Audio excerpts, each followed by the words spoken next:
Hey guys, it's Sarah Upside Down here. Welcome to my channel. If you haven't been here before, my channel is mostly to do content on autism, ADHD, learning disabilities, and like mental health, throwing some other things in there, like personality types, Mbti, and Enneagram soon.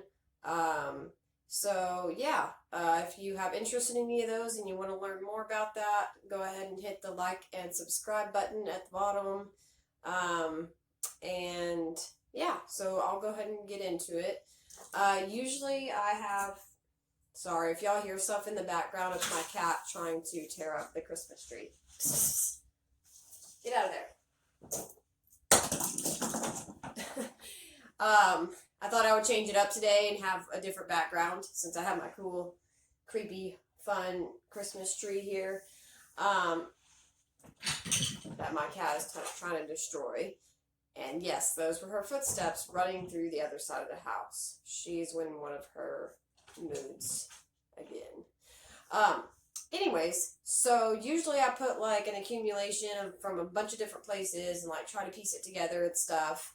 I thought I would do something a little bit more, I don't know, me. I mean, I like to have things organized to get the right type of information out there, but I also, mostly just enjoy the process of like, organizing all that information and stuff. And sometimes I go through a lot of burnout by doing it that way. So I just want to kind of have a more free flow video every so often and just get some of my self-expression out there, I guess, on things that I think about as far as being autistic myself and just how I've been able to connect things. And yeah, so that's kind of what today's video is going to be about. I'm like like always fidgeting with my hands, and I'm just like, can y'all just be still for a second? So yeah, today's video is going to be about finding your identity, and like it's going to be talking a little bit just about how I went about that process as being an autistic adult, and learning different things that helped me to kind of be the person that I am now, which is really my true self and who I've always wanted to be for the most part. And I had to go through a lot of steps to do that because of masking, my autism and stuff for, like the past 20 years or so. Now I would say like masking my ADHD probably wasn't as easy. Like I couldn't control like some of my things like excessive talking, like needing to like say something right away. Like it was a lot harder to suppress some of those things, so it was a lot more obvious that like I had ADHD. And honestly, the ADHD quirks and things like that is what helped me seem more social and more outgoing and stuff. And really, like, I'm an introvert and like I'm totally, socially anxious, like people. I just don't know. I don't know how to do all of those things necessarily, but having some of the quirks that I have, like with the ADHD and being autistic combined, has sort of helped me to navigate the social world to where at least seems like I'm understanding what's going on there. So, that's a little further. But as far as the autistic masking and stuff and like losing my identity throughout the years, it was really hard going through the process of like I found out I was ADHD whenever I was in high school, and I was like, whatever. I mean, I guess that makes sense, and I didn't really, I don't know, it just didn't really, I guess, impact and show the same things. to me, like, it just seemed like more obvious why I had some of those struggles or quirks or whatever. And, I knew that there was something. And the autism part being brought into that whenever I, learned all of that at, 27 through 29. I'm now 29.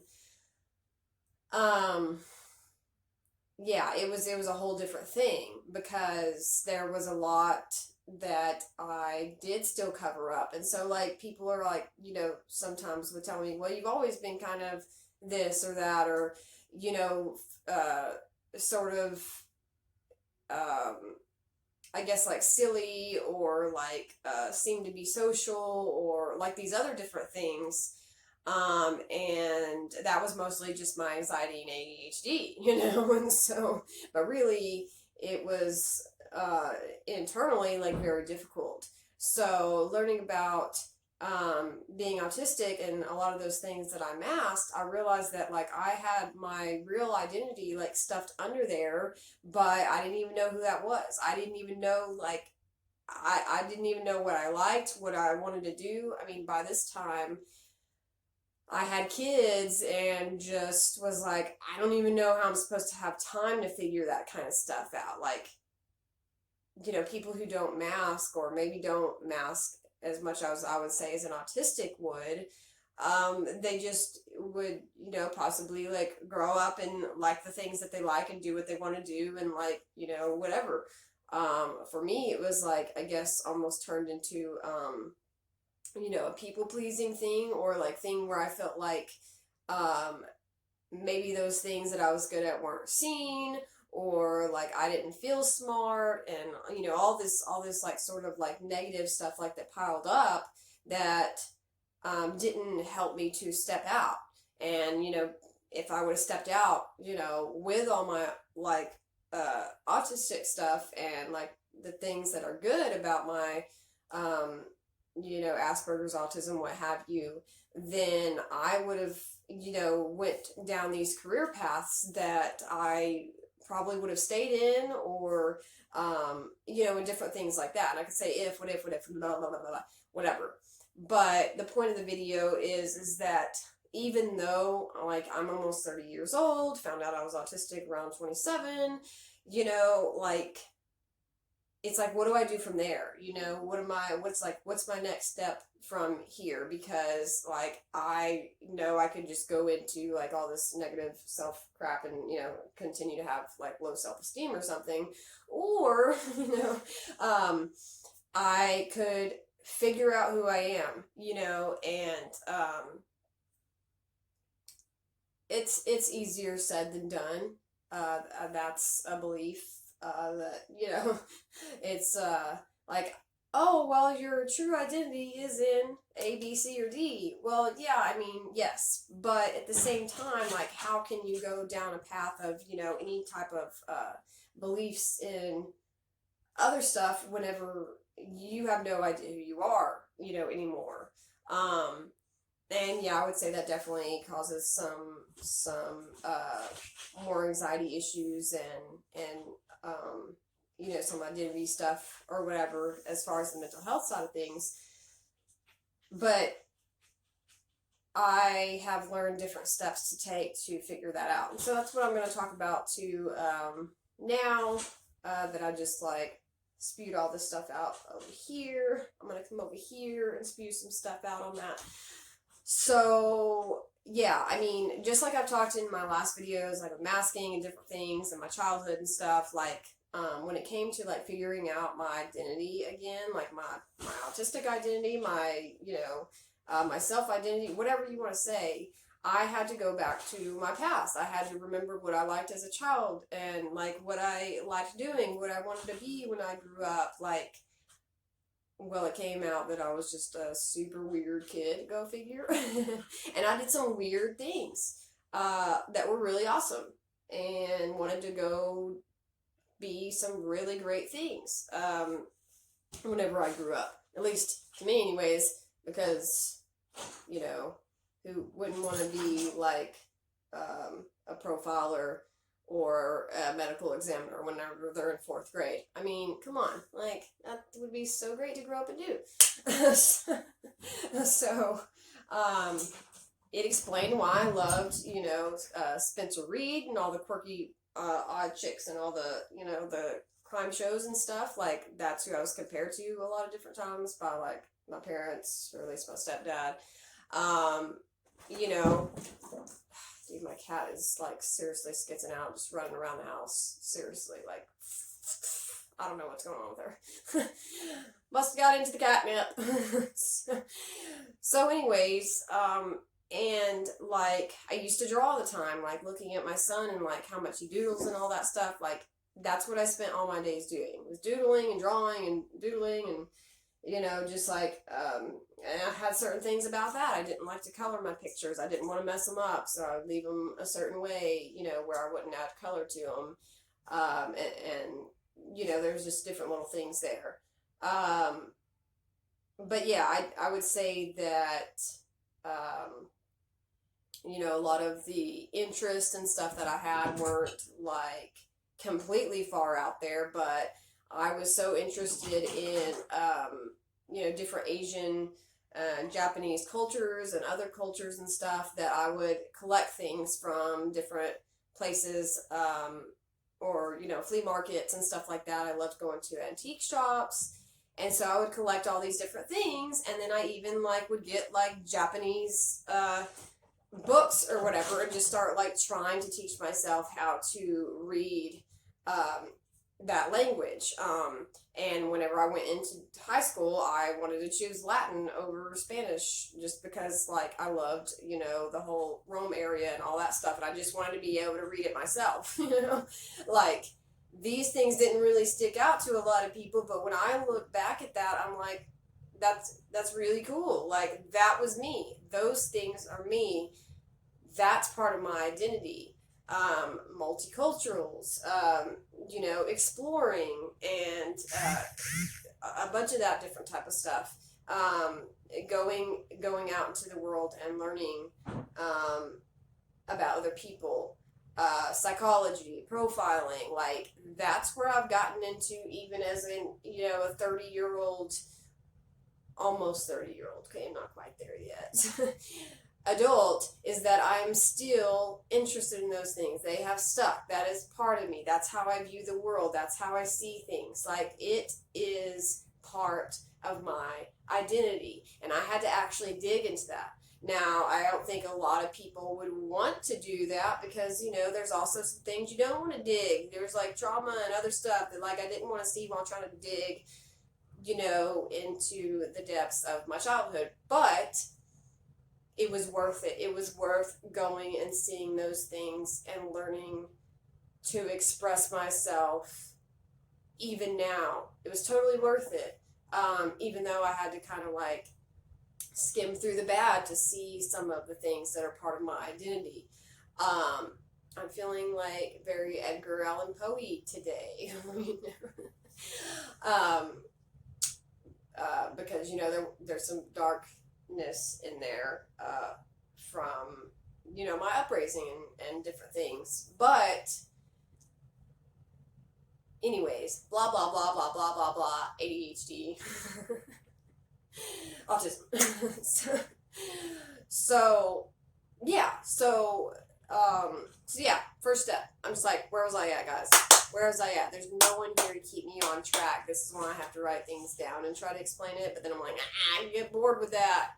So, yes, first step, if you're ready to search your identity, if you're feeling lost with that, my first step, I'm not going to tell you exactly what to do, but this is what you probably should do, is look into your childhood and try to remember those things. Try to remember what you liked, and what were your interests, and what did you want to be when you grew up, and what are the funny things that you were interested in? What were some of the things that you felt, you didn't do or pursue because they were seen as different or weird or whatever? What was that? That was my step into doing that. And then Another thing that I did was is I looked into different personality tests and stuff. I got, I'm still like really into MBTI. I I had a little bit of confusion with that, and I have done like hours and hours and days, and you don't want to look at the YouTube feed. Like I don't know how many times I say that on here, but just don't, because it's like I'm not watching them all. Okay, I'm listening. It's like a podcast. Okay, that's my rationalizing the number of hours that I've used on watching MBTI stuff. But I would go through the process of thinking I'm this type, and from an INFJ to an INTJ, and like, whatever, because it wasn't quite fitting, because I've had, some issues throughout my life with, like, pretending to maybe be this type because this is who I'm around, and like not knowing how to be accepted as my autistic self. So like seeing that these people were accepted and kind of, putting on their traits and stuff, that's an autistic thing. And I know it can be linked to other stuff, whatever, but it is something that autistics do as well, especially if you've been through bullying. So I don't have my tea today. This is a lot to get out, okay? But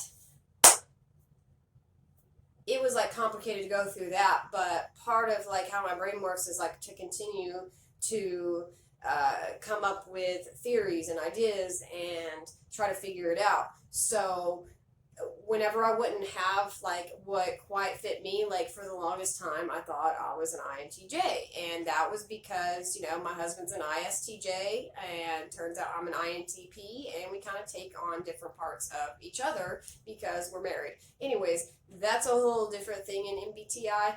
We're not going to go into that little section yet, but I think like who I am as a parent and stuff, and just being like also on the spectrum, is that I felt like by how he did things maybe, or how I needed to do things, was actually what my shadow type was. And you probably have no idea what that means if you're not into MBTI, but an INTP shadow type is an ENTJ. So so I had to go through the process. It wasn't just like, okay, cool, I tested for that, that's mine, no. But the way my brain works is like, I need truth, and I need to find out what sounds more true. But in doing that, I had to really be honest with myself on who I really was. And like, so taking these tests, it helped me to use as a tool to look at myself from this, perspective of how my functions work, how my cognitive functions work, how I perceive the world, how I perceive other people.